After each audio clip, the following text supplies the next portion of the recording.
السمیع العلیم من الشیطان اللعین الرجیم بسم اللہ الرحمن الرحیم الحمد للہ رب العالمین الصلاۃ والسلام علی رسولہ الکریم اما بعد قال رسول اللہ صلی اللہ علیہ وآلہ وسلم ھذا حسین فارفوہ۔ ناظرین محترم، پیغمبر اسلام صلی اللہ علیہ وآلہ وسلم کی مشہور و معروف حدیث کہ ھذا حسین فارفوہ، پہچان لو یہ میرا حسین ہے، اسی عنوان سے ایام اعزاء کے سلسلے سے چند ایسی باتیں عرض کرنا ہے جو میرے اور آپ کے لیے، ہم سب کے لیے، معاشرے کے لیے، ہمارے لیے محرم سے متعلق مفید ثابت ہو، کیونکہ ایام اعزاء ہمارے لیے ایک اللہ کی طرف سے تحفہ ہے، نعمت ہے، یہ وہ غم ہے کہ جو ہر ایک کو نصیب نہیں ہوا ہے۔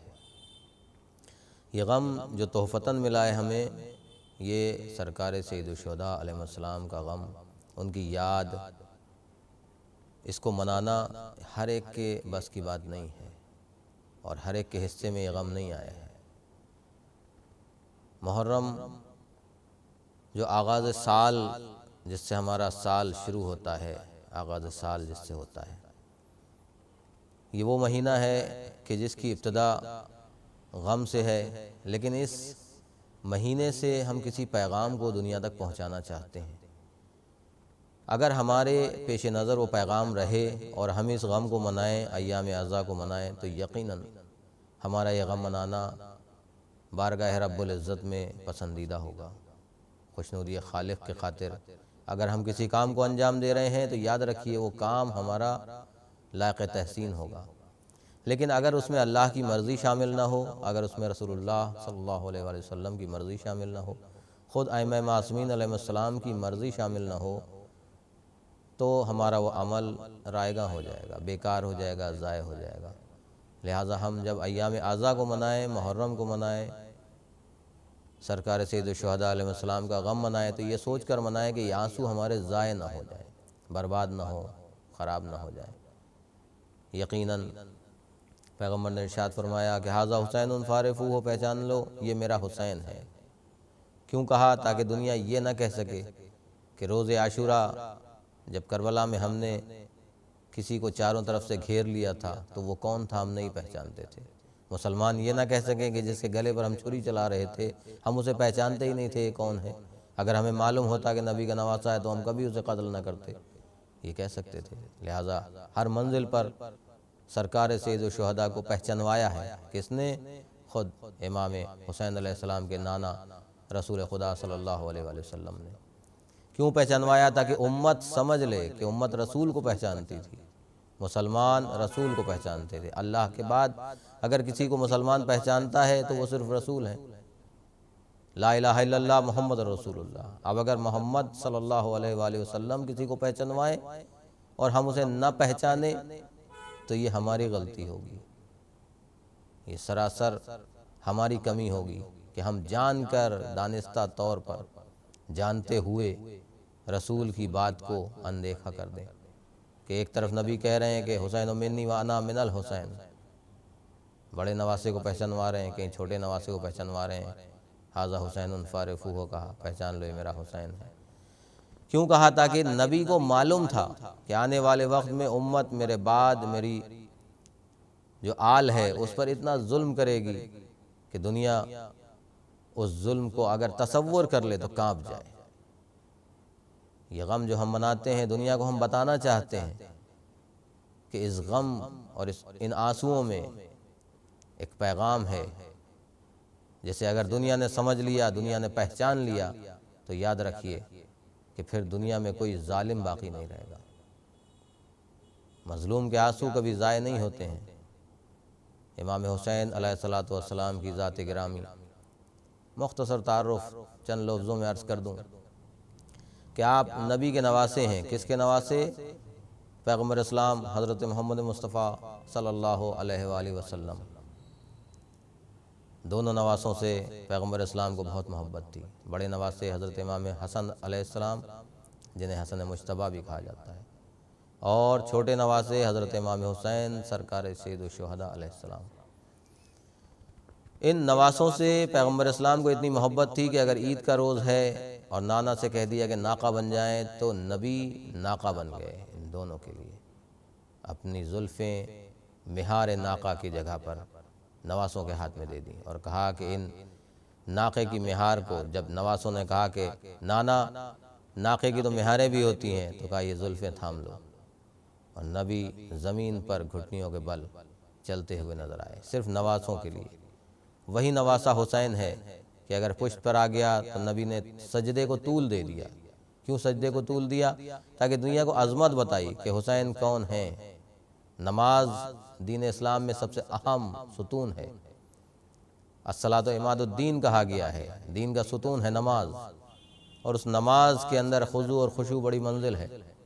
لیکن یہاں پر ہم دیکھتے ہیں کہ جب سرکار سید الشہداء پشت پیغمبر اسلام صلی اللہ علیہ وآلہ وسلم پر آ جاتے ہیں مسجد النبوی میں، کم سنی کا عالم ہے، تو کوئی تاریخ یہ نہیں لکھ سکتی، کوئی مورخ یہ نہیں کہہ سکتا کہ نبی نے کہیں اس سلسلے میں یہ کہا ہو کہ اگر خضوع اور خشوع، اگرچہ خضوع و خشوع میں فرق پڑ گیا ہو، کہا نہیں، خضوع اور خشوع میں فرق نہیں پڑا، بلکہ جب حسین پشت پر آئے ہیں اپنے نانا کی پشت پر، تو نبی صلی اللہ علیہ وآلہ وسلم نے اپنے سجدے کو طول دیا، اور اس قدر طول دیا کہ لوگوں کو احساس ہو گیا کہ نبی سجدے کو طول دے رہے ہیں۔ سجدے کو طول دیا کیوں دیا؟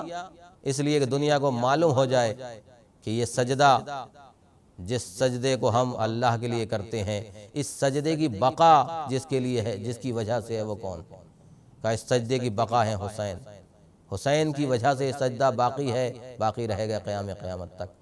لہٰذا عظمت حسین کو پہچانو، اگر حسین نہ ہوتے تو نہ سجدہ ہوتا، نہ نمازیں ہوتی، نہ روزے ہوتے، نہ احکامات دین ہوتے، نہ احکامات الہیہ پر عمل ہوتا، اور اگر ہوتا بھی تو اس انداز سے ہوتا کہ ایک طرف شراب کا جام ہوتا اور دوسری طرف سر سجدہ خالق میں ہوتا، معاذ اللہ، استغفر اللہ۔ اس طرح کے انداز سے ہمیں دین دیکھنے کو ملتا۔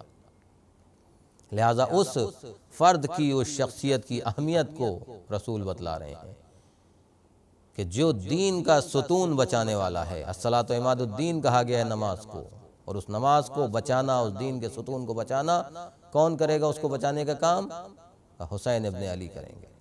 یہی وجہ ہے کہ جب پرورش ہو رہی ہے تو انداز یہ ہے کہ ہر موقع پر رسول نے پہچانوایا، لیکن افسوس کہ جب یہی نواسہ کربلا میں پہنچا ہے، امام حسین علیہ الصلاۃ والسلام، اور کربلا میں پہنچنے کے بعد آپ نے 9 محرم کو، جب عصر عاشور قریب آ گئی ہے، ابھی صبح عاشور نمودار نہیں ہوئی ہے، ایک شب کی مہلت مانگی ہے، اور اس کے بعد صبح جب آپ نے خطبہ دیا ہے تو اس میں اپنے آپ کو پہچانوایا کہ میں نبی کا نواسہ ہوں، میں فرزند زہرا ہوں، میں علی کا بیٹا ہوں۔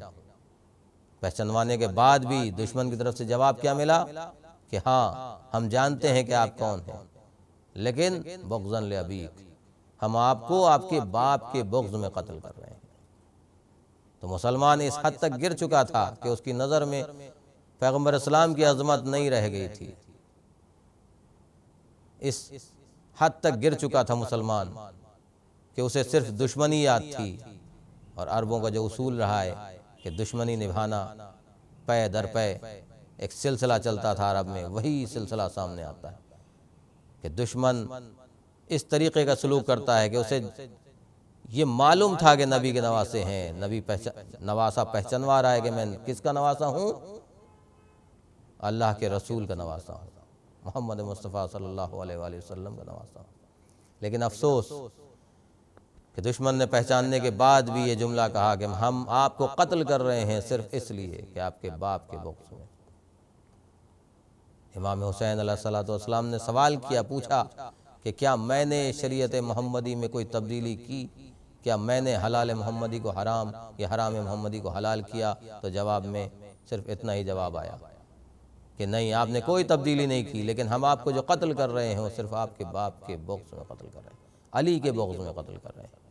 یعنی مولا کائنات کی دشمنی اس حد تک پہنچ گئی تھی کہ لوگ اس بات کو بھی نہیں سوچ رہے تھے کہ یہ نبی کا نواسہ ہے جسے ہم قتل کر رہے ہیں، اور اس کا انجام کیا ہوگا، کیوں قتل کر رہے ہیں، کون سی ایسی بات تھی، کس بات کی دشمنی تھی۔ اگر تاریخ کے اوراق کو الٹا جائے اور دیکھا جائے کہ یہ کون سی دشمنی ہے جس کو نبھایا جا رہا ہے، تو شاید تاریخ کے اوراق میں مل جائے گا کہ علی سے بڑا کوئی عادل نہیں تھا، اور علی نے کیونکہ عدل و انصاف سے کام لیا ہے لہٰذا اس عدل کی سزا یہ مل رہی ہے کہ حسین کو قتل کیا جا رہا ہے، بیٹے کو قتل کیا جا رہا ہے، عدل کی سزا ہے معاذ اللہ کہ حسین ابن علی قتل ہو رہے ہیں۔ کیوں ہو رہے ہیں؟ کہ علی ابن ابی طالب علیہ السلام اتنے بڑے عادل ہیں کہ دنیا میں ان سے بڑا کوئی عدل کرنے والا نہیں ہے۔ بعد پیغمبر اگر کسی کے عدل کو دیکھا جائے تو وہ علی ابن ابی طالب علیہ السلام، اور یہی وجہ ہے کہ امام حسین علیہ السلام جانتے تھے کہ میں سرزمین کربلا پر جاؤں گا تو وہاں جانے کے بعد میرے ساتھ جو کچھ بھی سلوک ہوگا وہ اچھا نہیں ہوگا، لیکن اس کے بعد بھی آپ آمادہ سفر ہوئے۔ پوچھنے والوں نے پوچھا کہ کہاں کا ارادہ ہے؟ جناب ام سلمہ جو آپ سے ملی ہیں آ کر، نانی ہیں، کہتی ہیں بیٹا کیا تمہارا عراق کا ارادہ ہے؟ آپ نے کہا ہاں۔ کہا بیٹا اگر تم عراق کا ارادہ رکھتے ہو تو دیکھو عراق نہ جانا، اس لیے کہ اگر تم عراق کی طرف جاؤ گے تو میں نے سنا ہے تمہارے نانا رسول خدا سے کہ جب میرا فرزند حسین سرزمین عراق پر پہنچے گا، کربلا کی سرزمین پر پہنچے گا تو وہاں اسے قتل کر دیا جائے گا۔ بیٹا عراق کی طرف نہ جانا، سرزمین کربلا پر نہ جانا۔ امام نے جب یہ سنا تو کہا نانی ام سلمہ آپ جانے کی بات کرتی ہیں، میں آپ کو وہ مقام دکھا سکتا ہوں، مجھے معلوم ہے میری منزل کیا ہے جہاں مجھے قتل کیا جائے گا۔ چنانچہ روایت کے لفظ ہیں کہ امام حسین علیہ السلام نے اپنی دونوں انگلیوں کو بلند کیا، درمیان میں ساری زمینیں ہٹیں، پست ہوئیں، سرزمین کربلا بلند ہو کر سامنے آئی۔ امام نے کہا دیکھیے ان انگلیوں کے درمیان دیکھیے، سرزمین کربلا نظر آئی۔ امام حسین علیہ السلام نے تفصیل سے ایک ایک جگہ بتانا شروع کی، میں یہاں زیادہ عرض نہیں کروں گا اس چیزوں کو۔ اور جب ایک ایک مقام دکھلایا کہ دیکھیے نانی یہ وہ مقام ہے کہ جہاں میرا فرزند علی اکبر گھوڑے سے زمین پر گرے گا، یہ وہ مقام ہے کہ جہاں پر قاسم ابن حسن گھوڑوں کی ٹاپوں سے پامال کیا جائے گا، ٹکڑے ٹکڑے ہوگا، یہ وہ مقام ہے کہ جہاں اون اور محمد گریں گے، یہ وہ مقام ہے کہ جہاں میرا بھائی عباس اپنے بازو قطع کرا کر زمین پر ایڑیاں رگڑ رہا ہوگا۔ نانی ام سلمہ کو دکھایا کہ یہ وہ مقام ہے کہ جہاں میں بلندی پر آؤں گا اور اپنے اس چھوٹے سے بیٹے کو، اس فرزند کو جو ابھی 6 مہینے کا ہوگا، اسے اپنی آغوش میں لے کر آؤں گا، صرف سوال آب کروں گا تو جواب میں 3 بھال کا تیر ملے گا۔ نانی ام سلمہ یہ وہ مقام ہے کہ جہاں آپ کا نواسہ یہ حسین فرزند زہرا گھوڑے سے زمین پر گرے گا۔ جناب ام سلمہ ان مقامات کو دیکھ رہی ہیں، گریہ کرنا شروع کرتی ہیں، روتی ہیں۔ امام کچھ خاک اٹھا کر جناب ام سلمہ کو دیتے ہیں، روایت کے لفظ ہیں، آپ فرماتے ہیں کہ یہ خاک ایک شیشے میں رکھ لیجئے۔ امام نے وہ خاک دی، جناب ام سلمہ نے اسے ایک شیشے میں رکھ لیا۔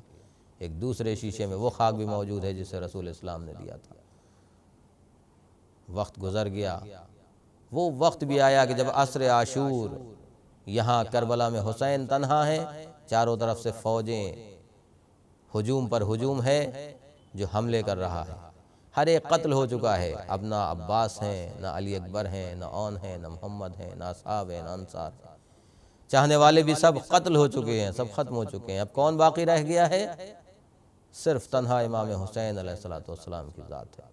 6 مہینے کے لال کا فدیہ بھی امام دے چکے ہیں، 6 مہینے کے لال کی قربانی بھی ہو چکی ہے، علی اصغر کو قربان کر چکے ہیں دین پر، حسین ابن علی۔ اب تنہا رہ گئے، صرف اپنی جان باقی ہے جسے راہ خدا میں قربان کرنا ہے۔ اور چاروں طرف سے جب نرغہ ہوا حسین تنہا ہے، جب گلے پر کند خنجر چلنا شروع ہوا تو روایت کے جملے ہیں کہ جناب ام سلمہ آنکھ لگ گئی، خواب میں دیکھا کہ پیغمبر اسلام بال پریشاں آئے ہیں، اور آنے کے بعد پیغمبر کہتے ہیں کہ اے ام سلمہ تمہیں کیا ہو گیا ہے، تم سو رہی ہو، وہاں میرا نواسہ قتل ہو رہا ہے۔ مرتبہ جناب ام سلمہ گھبرا کر اٹھتی ہیں اور دوڑ کر جاتی ہیں اس حجرے میں جہاں وہ دونوں شیشوں میں خاک رکھی تھی۔ اب جو جا کر دیکھتی ہیں تو دونوں شیشوں سے خاک خون میں تبدیل ہو چکی تھی اور وہ خون شیشوں سے ابل رہا تھا۔ آپ نے جب دیکھا تو گریہ کرنا شروع کیا، ہائے میرا حسین قتل ہو گیا، ہائے میرا حسین مارا گیا۔ جناب ام سلمہ نے ماتم کرنا شروع کیا، گریہ کرنا شروع کیا۔ یہاں ایک شور بلند ہوا، نعرہ تکبیر بلند ہوئی۔ کس لیے بلند ہوئی؟ کہ نبی کے نواسے کا سر نو کے نیزہ پر بلند کر دیا گیا۔ فرات کا پانی نیزوں اچھلا، سیاہ آندیاں چلنا شروع ہوئیں، اور اس کے بعد جناب زینب گھبرا کر ایک مرتبہ سید سجاد کے پاس آتی ہیں، آ کر آواز دیتی ہیں، بیٹا سید سجاد تمہیں کیا ہو گیا ہے؟ غش کے عالم میں ہو، ذرا دیکھو یہ عجیب سا منظر ہے، یہ کیسا ہولناک منظر ہے۔ ایک مرتبہ سید سجاد غش سے فاقہ ہوا، آنکھ کھولی، کہا پھوپھی اماں ذرا خیمے کا پردہ ہٹائیے۔ اب جو خیمے کا پردہ ہٹایا تو کیا دیکھا کہ سامنے نو کے نیزہ پر بابا کا سر ہے۔ ایک مرتبہ جب بابا کا سر دیکھتے ہیں تو آواز بلند کرتے ہیں، السلام علیکہ یا ابا عبداللہ، السلام علیکہ یا ابن رسول اللہ، اور آواز دیتے ہیں، پھوپھی اماں ہم یتیم ہو گئے، ہمارا بابا مارا گیا۔ عزیزان محترم، کربلا کا یہ خونی منظر ہے جسے اگر صرف تصور کر لیں تو دل ٹکڑے ٹکڑے ہو جائے گا، لیکن مجھے اس پس منظر میں اور اس کربلا کے خونی منظر سے ایک پیغام آپ تک پہنچانا ہے کہ حسین کا سر جو نو کے نیزہ پر بلند ہوا، عزاداروں ہم آنسو بہاتے ہیں، گریہ کرتے ہیں، حسین کی یاد مناتے ہیں، کربلا کے شہیدوں کی یاد مناتے ہیں۔ یاد رکھیے کہ حسین کی یاد اس وقت ہی مکمل ہوگی کہ جب ہم اپنے عمل کو ایسا بنا لیں کہ سرکار سید الشہداء کو یہ نہ کہنا پڑے کہ ہمارا شیعہ نہیں۔ مصائب کے جملوں سے اب میں تھوڑا سا گریز کرتے ہوئے اپنی بات کو واضح کرنا چاہوں گا کہ ایام عزا جب شروع ہوتے ہیں تو پیغمبر نے ہم کو پہچنوایا ہے، مسلمانوں کو پہچنوایا، عالم اسلام کو پہچنوایا، ھذا حسین فارفوہ کہہ کر۔ لیکن افسوس کی بات ہے کہ اگر ان مصائب میں ہم کہیں مسکراتے ہوئے نظر آئیں، کہیں ہمارا پہلو بدلتا ہوا نظر آئے، تو اس کا مطلب یہ ہے کہ ہم نے غم کو سمجھا ہی نہیں۔ جہاں اتنی دردناک تصویر میں نے آپ کے سامنے ابھی پیش کی کہ کربلا کا ایک طرف وہ خونی منظر ہے کہ جس میں نبی کے نواسے کا سر نو کے نیزہ پر ہے، اس منظر کو دیکھنے کے لیے، اس منظر کو سننے کے لیے، اس منظر کو سمجھنے کے لیے ہم مجالس میں شریک ہوتے ہیں، شبیہیں نکالی جاتی ہیں، جلوس نکلتے ہیں، عالم و تابوت برآمد ہوتا ہے، اس میں ان مناظر کی منظر کشی کی جاتی ہے جو کربلا میں پیش آئے۔ یہ تمام واقعات، ان کی منظر کشی ان شبیہوں کے ذریعے کی جاتی جنہیں ہم دیکھنے جاتے ہیں۔ لیکن اگر اس وقت ہمارے اندر وہ جذبہ نہ ہو، اگر ہمارے اندر وہ کیفیت طاری نہ ہو، تو یہ جلوس، یہ عزا، یہ حسین کا غم، یہ سب بیکار ہے۔ بعض مقامات پر میں نے خود دیکھا کہ بہت سارے افراد اس بات کا لحاظ نہیں کرتے ہیں کہ جلوس نیچے جا رہا ہے اور خواتین اوپر ہیں، بچے اوپر ہیں، ایک شور ہے، اور دیکھنے کی ایک ہوڑ ہوتی ہے کہ ہم اسے دیکھیں کہ جلوس کیسا لگ رہا ہے۔ دیکھنا اور غم منانا دونوں میں بہت فرق ہے کہ ہم دیکھنے کے لیے اگر جا رہے ہیں تو دیکھنے کا تعلق تماشے سے ہوتا ہے۔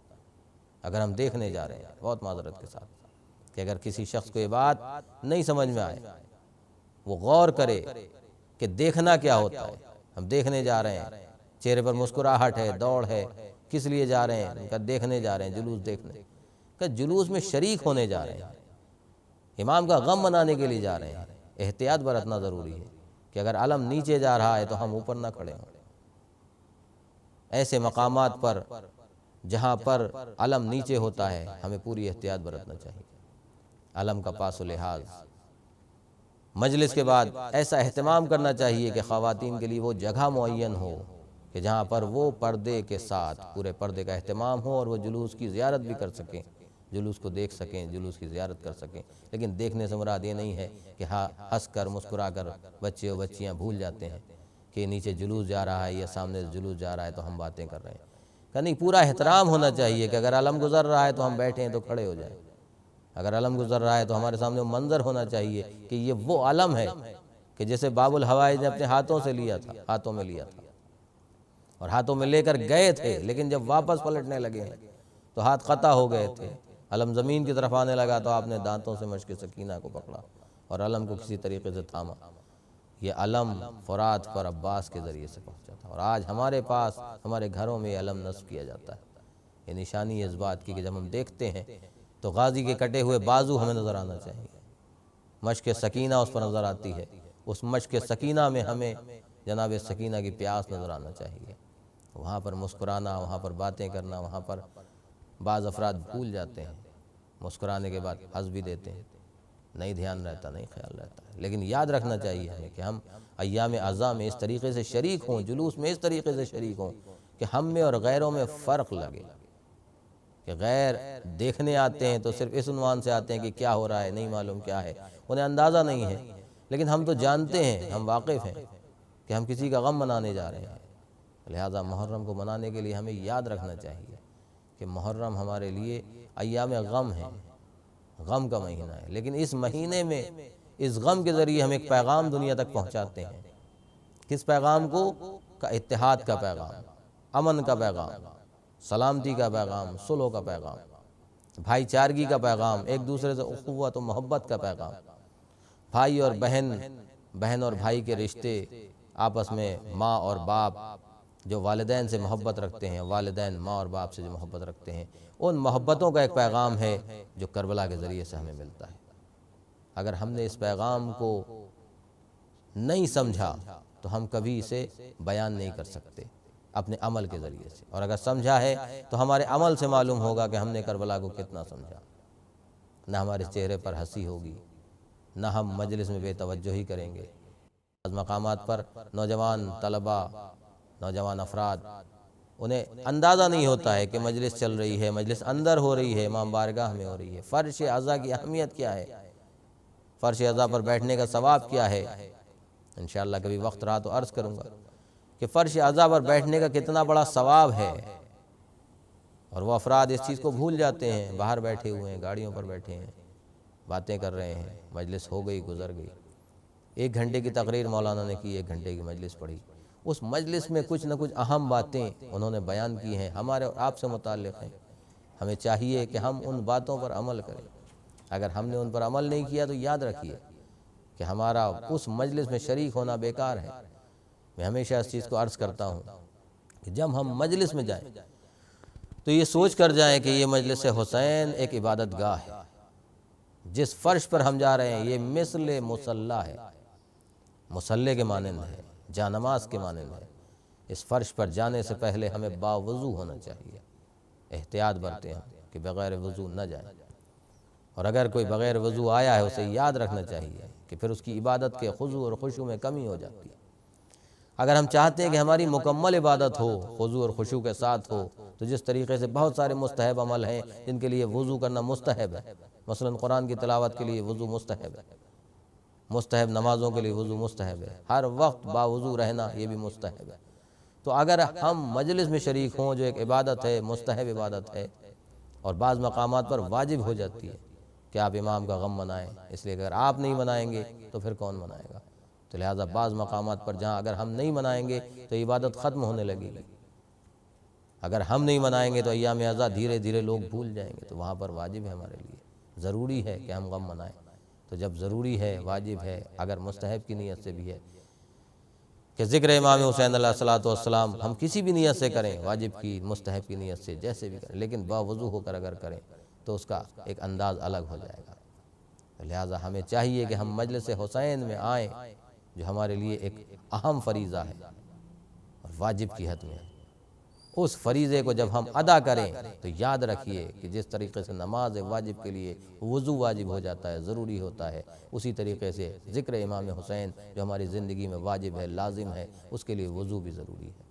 اور اگر ہم نے باوضو ہو کر مجلس میں شرکت کی تو یاد رکھیے کہ پھر ہمارا ہر عمل جو ہے، ہمارا یہ عمل اور ہمارا ہر وہ عمل کہ جس کے اندر ہم احکامات الہیہ کو ذہن میں رکھیں، کہ جس کے اندر ہم خوشنودی خالق کو ذہن میں رکھیں، وضو کرنے سے اللہ بھی خوش ہوتا ہے، باوضو رہنے سے اللہ کی خوشنودی حاصل ہوتی ہے۔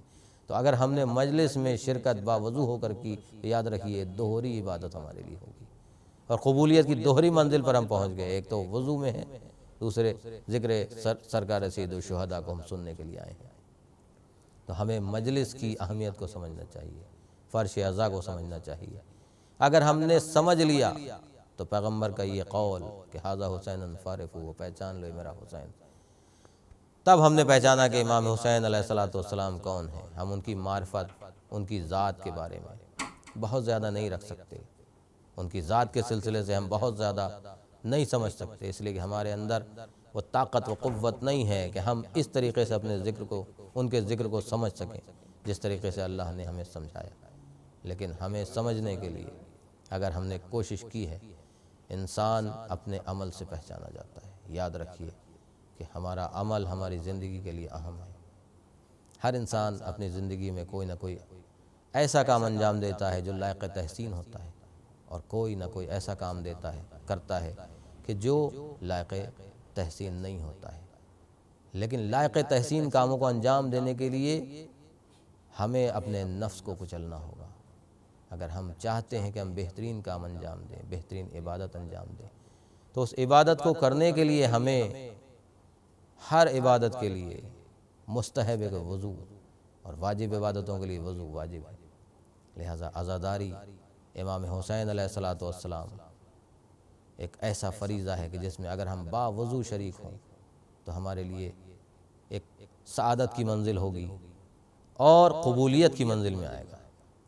ہم بھول جاتے ہیں، بعض مقامات پر نوجوان ہیں بہت سارے مجلس میں شریک ہوتے ہیں، انہیں نہیں یاد رہتا ہے کہ ہم مجلس حسین میں بیٹھے ہیں، مجلس میں آئے ہیں، اور منہ میں مثلاً کوئی چیز انہوں نے رکھ لی، اسے کھا رہے ہیں۔ پان تو اب نہیں چلتا اتنا زیادہ، لیکن اس کے علاوہ کوئی ایسی چیز کھانا پینا، اور ان چیزوں سے ہماری اس عبادت میں خضوع اور خشوع میں فرق پڑ جاتا ہے۔ اگر ہم 10 دن جو محرم کے خاص 10 دن جس کے اندر اہتمام یہ ہونا چاہیے کہ جب ہم جلوس میں شریک ہوں تو جس جلوس میں ہم جائیں ننگے پیر جائیں، تاکہ اندازہ ہو ہمیں کہ کربلا کی گرم ریت پر جو لوگ چلے تھے وہ کیسے ننگے پیر چلے تھے۔ امام سید سجاد میلوں تک پیدل چلے ہیں ننگے پیر، ہم صرف کلومیٹر 2 کلومیٹر پیدل نہیں چل پاتے ہیں۔ لہٰذا یہ وہ غم ہے کہ جس کو منانے کے لیے ہمارے اندر پہلے جذبہ ہونا چاہیے، صبر ہونا چاہیے، قوت ہونا چاہیے، برداشت کرنے کی قوت، عمل کرنے کی توفیق ہونا چاہیے۔ اور جس دن ہمارے اندر عمل کرنے کی توفیق آ گئی، عمل کے ذریعے سے ہم نے کربلا کو پہچانوا دیا، اس دن یقیناً غیر مسلم بھی اس بات کو سمجھ لے گا کہ ہاں کربلا کیا ہے، غم امام حسین علیہ السلام کیا ہے۔ یہ نہ ہو کہ دور سے دیکھنے والے کہیں کہ یہ جلوس جا رہا ہے، اس جلوس میں 10 آدمی تو شریک غم ہیں، باقی 100-200 آدمیوں کا مجمع صرف ایک تماشائی مجمع کے انداز میں کھڑا ہوا ہے۔ کہ نہیں، سب شریک ہوں اس غم میں۔ ایک فرد نہیں ہے کہ جس کے ہاتھ میں علم ہے وہ ننگے پیر ہے، اور جن کے ہاتھ میں علم نہیں ہے وہ سب جوتے چپلیں پہنے۔ انداز ہونا چاہیے جو ہمارے بزرگوں سے چلتا آیا تھا، دھیرے دھیرے رفتہ ہو رہا ہے۔ ہمیں چاہیے کہ اس انداز کو برقرار رکھیں، اور جتنے زیادہ اس میں اہتمام کر سکتے ہیں ہم محرم کے سلسلے سے، ایام عزا کے سلسلے سے، ان احکامات پر ہم عمل کریں اور انہیں پورا کریں۔ جس دن ہم نے اس پر عمل کر لیا، اور جس دن ہم نے اپنے عمل کے ذریعے سے دنیا کو بتلا دیا کہ محرم کیا ہے، ایام عزا کیا ہے، غم کسے کہتے ہیں، پہلے ہم خود غم کے اندر شامل ہوں، خود ہمارا عمل بتائے کہ ہم غمگین ہیں، ہمارا لباس، ہمارا انداز، ہمارا رہن سہن، ہماری گفتگو، ہماری شرکت، یہ ساری چیزیں ظاہر کریں کہ ہم محرم منا رہے ہیں، تب دوسرے کو ہم بتا سکتے ہیں، بتانے کی ضرورت نہیں پڑے گی۔ بس آخر کلمات میں اتنا ہی کہوں گا کہ اگر ہم نے ھذا حسین فارفوہ کی تشریح کو، ھذا حسین فارفوہ کے الفاظ کو، کلمات کو اگر سمجھ لیا ہے تو امام حسین علیہ السلام کی منزل تو بہت بلند ہے۔ ہماری بساط نہیں ہے کہ ہم اس منزل تک پہنچ پائیں کہ ہم ان کے کردار کو سمجھ سکیں، لیکن اگر کردار کا ایک عکس ہماری سمجھ میں آ گیا ہے، ایک ذرہ ہماری سمجھ میں آ گیا ہے، تو یاد رکھیے ہمارے عمل میں تبدیلی ہونا چاہیے۔ ہر سال جب محرم آتا ہے اور رخصت ہو جاتا ہے تو یہ ایام عزا جو آتے ہیں، ان ایام عزا کے اندر ہم گزشتہ سال سے کتنا اپنے اندر تبدیلی لا سکے ہیں اور آگے کتنی تبدیلی اور لے آئیں گے، یہ عزم کرنا چاہیے۔ اور اگر ہم نے یہ عزم نہیں کیا تو یاد رکھیے محرم آئے گا، آپ غم منائیں گے، مجلس کریں گے، ماتم کریں گے، ایک ظاہری طور پر آپ کا ایک عمل ہوگا، جذبہ بھی ہوگا، لیکن وہ عبادت اس طرح سے نہیں ہوگی جس طرح سے ہونا چاہیے، خضوع اور خشوع کے ساتھ نہیں ہوگی۔ جیسے آپ نماز پڑھتے ہیں، ایک عادتاً نماز ہوتی ہے، ایک عبادتاً نماز ہوتی ہے۔ تو ذکر سرکار سید الشہداء محرم کے حوالے سے ایک عادتاً ہوتا ہے، ایک عبادتاً ہوتا ہے۔ تو خداوند عالم ہمیں توفیق دے کہ ہم عادتاً نہ کریں بلکہ عبادتاً اس فریضے کو انجام دیں۔ وآخر دعوانا ان الحمد للہ رب العالمین۔